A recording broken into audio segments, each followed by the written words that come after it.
Still watching unsubbed, huh? Hey, subscribe, will ya?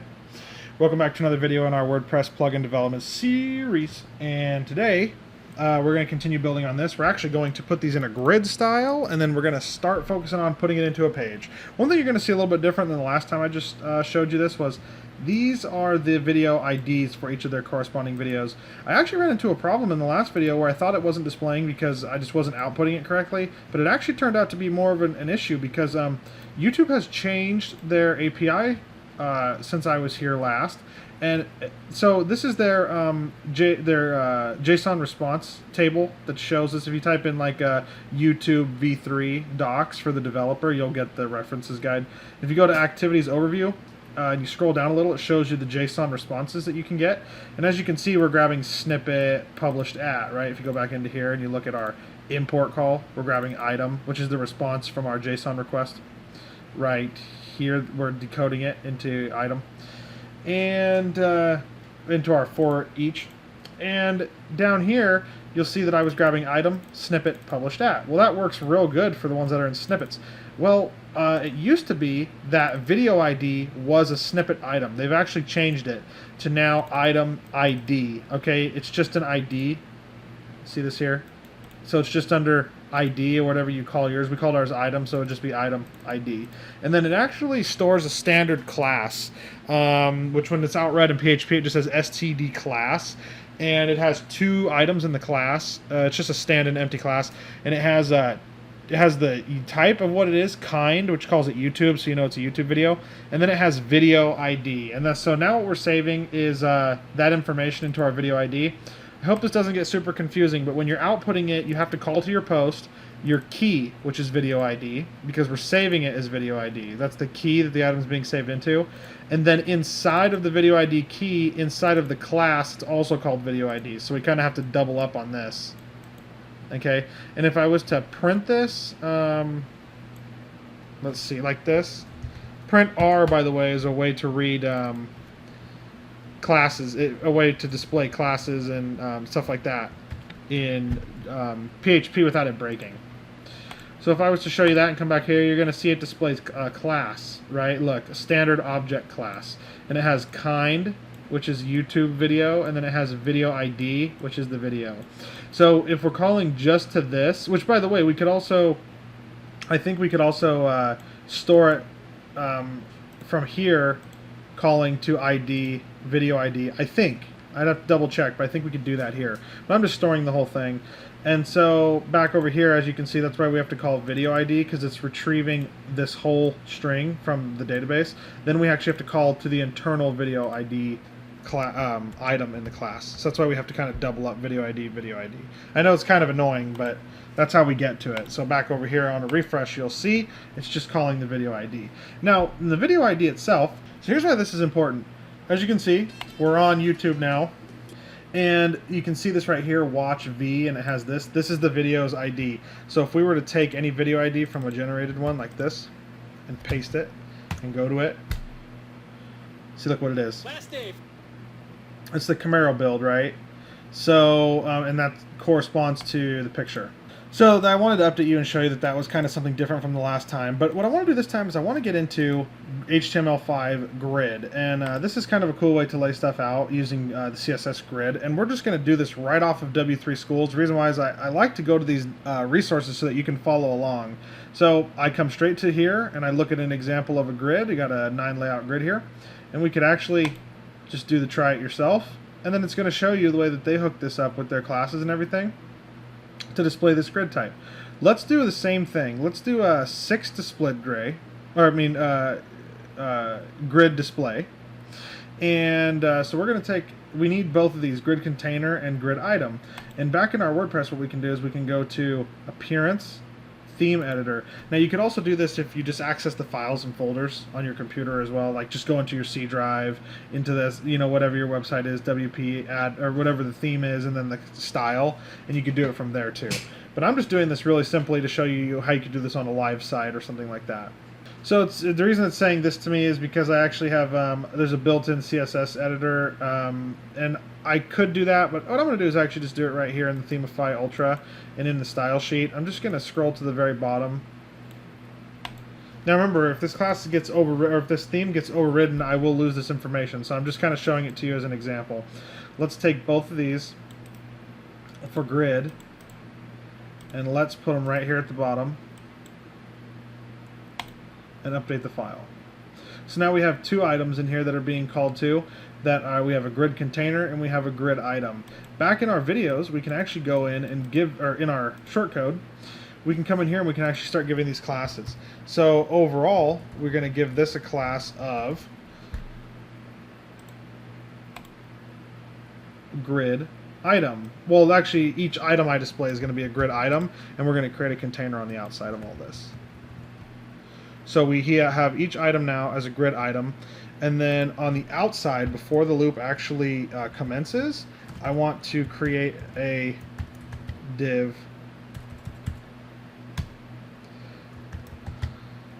and we want to give it a class as well. And then we want to give this one the class of the container, because the container is what contains all the items. So we'll put that in here. Now we have a container, and then below the for each, we're going to close it. Now why did I do this? Because we don't want tons of grid containers, we just want one.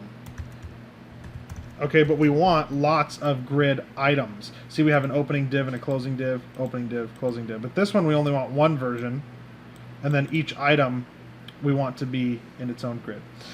All right, and inside the grid template, it's creating a 3 auto display type. That's what's happening here, and I'm actually going to take off the background colors from both of these. Like I keep saying to you guys, you know, a lot of coding too is just compiling. It saves you a lot of time if you're just compiling stuff, and then we can change everything we want right here. And so that's why I'm doing this. It's just for expediency mostly, because most everything I can write, but it's just a waste of time. Okay, so back over here, now that we've done a little bit of change in our grid display over here, we should see some grid display. Alright, so for some reason it wasn't wanting to do it in the theme editor, so we're just going to go into the built-in CSS editor anyway, which is over in the customizer. It's just going to open up the advanced options and go to the CSS section, and you can do it this way too. In fact, this is probably the preferable method. I probably should have done it this way to begin with. I think I already pasted it in there. Yeah, so all I did was take the same code from here, just paste it right in the editor, and then for background color, I'm just going to get rid of that across both of these still, because I don't want the background color, and then just publish it. Okay, and also we need to fix these breaks. These breaks, we don't need them anymore now that we're putting everything in a grid pattern, because otherwise it creates this effect right here, and I wanted to show that to you. Alright, so now you can see we are displaying the, I don't really even like the border too for each grid item, so I'm going to get rid of that. So now we have them in more of a YouTube-esque type video layout, and we can put the titles on them, and we'll pretty much do any customizing you want now on grid items, and that's going to customize each item. And then over here, now we can put any information we want in each of them, like a video title. See, I just commented out that, but we could put in the video title, short video description, a little thing that says click here to watch, etc., etc., etc. We could also do little overlay images that just have a little play button. It's where you click each one. And so one thing I wanted to show you was exactly that. Just in this video, we're going to show you how to click. I'm going to show you how to click one of these each to take it out to YouTube, and then in the next one we'll probably start to focus on building our page. But if we wanted to make these clickable out to YouTube, let's actually give them a title too. All right. I'm going to make these just paragraph titles, and then remember we have to concatenate everything. A period is the concatenation inside of PHP. That's in order to output the video title in each one. And as you remember, it's easy to go right back over here, grab whatever you set as your title, and now you're calling your title. And so if we go take a look back at the front end real quick, I just want to double check.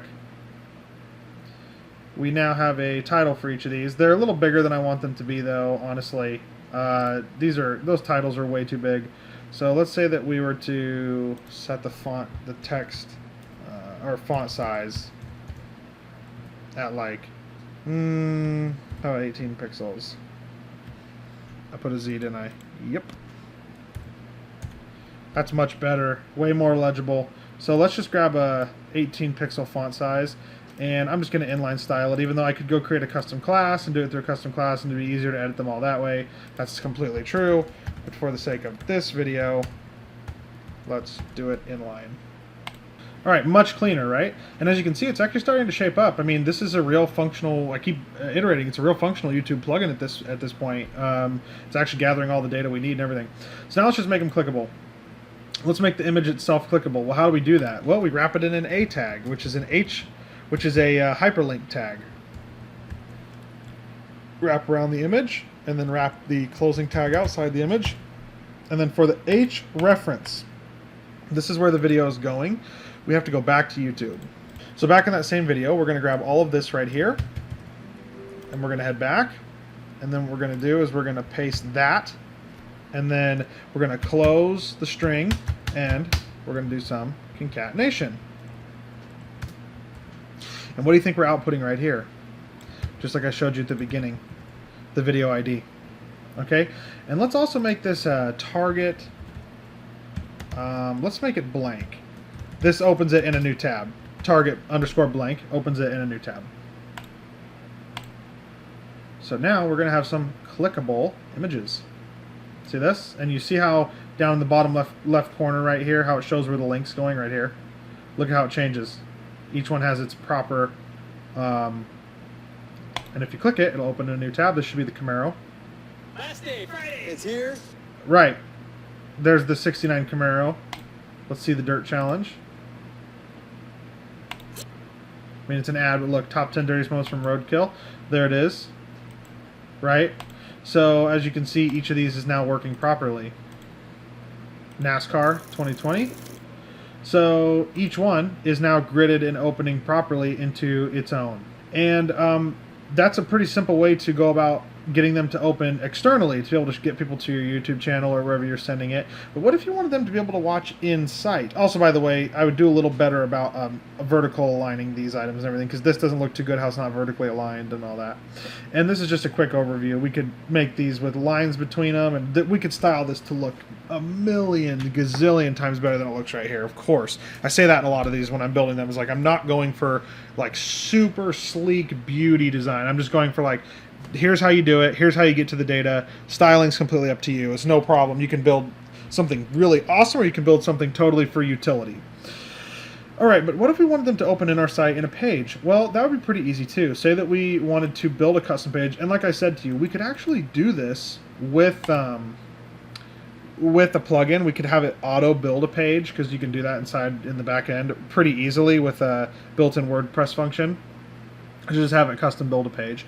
But in this case, I'm just going to make the page myself by hand, and then I'll show you what we're going to do in the next video, because this is going to lead up to it. Alright, so just to prepare for the next video, let's make a new page. And let's call this Watch. And in the Watch page, I'm going to do the same thing with Themify. I'm just going to set it no sidebar, full width, actually default width, and hide the title. And publish. Okay, now I have a Watch page. Well, what can I do with that? Here's exactly what I could do. I could copy this link address, put it down into here, and instead of YouTube being the click location, I could take this and turn it into that. Or not the preview, not the preview. Sorry about that. I grabbed the preview link instead, because I hadn't actually saved the page yet as a public page. Now what we can do is we can do watch, and then we could do vid equals. See what I just did? I created a query string. I put the question mark first, since it's the first variable in the sequence. The next ones would all be ampersands. Vid equals. Now when we click it, and I'm going to take away the target blank because I just want it to stay. Actually, for the moment, I'll leave it so I don't have to keep going back. So if we refresh, you're going to now see each of these has, look at this, watch, vid, vid, vid. And it's going to open the page with vid in it, but nothing's going to happen. Now let me ask you a quick question. What can we do here? We can create a watch or a box, an overlay that has the video embed in it. And that's what we're going to do in the next video, guys. We're going to create a video embed page where we can keep everything in sight, and we can just grab the get variable, load up the video, and then show it. And what we'll probably do for that is create a second shortcode, which is like a video display shortcode, instead of having to build it by hand. And that way we can build everything in the back end and then just display it out here. So anyway, I think it's going to wrap us up for this one, which is just kind of making things a little cooler looking, and then how to actually send it out and all that. Like I said, the next one we're going to actually build a display page. And like I said at the beginning of our video, hey, do I even have to say it? Subscribe, will ya? And leave a comment if you need any help on any of this, or if you want me to display it. Oh yeah, I also have a GitHub repository for this now. I'm going to be posting every video. I'll actually say that before the next one too, so more people get it in the beginning. But I look forward to seeing you guys in the next one.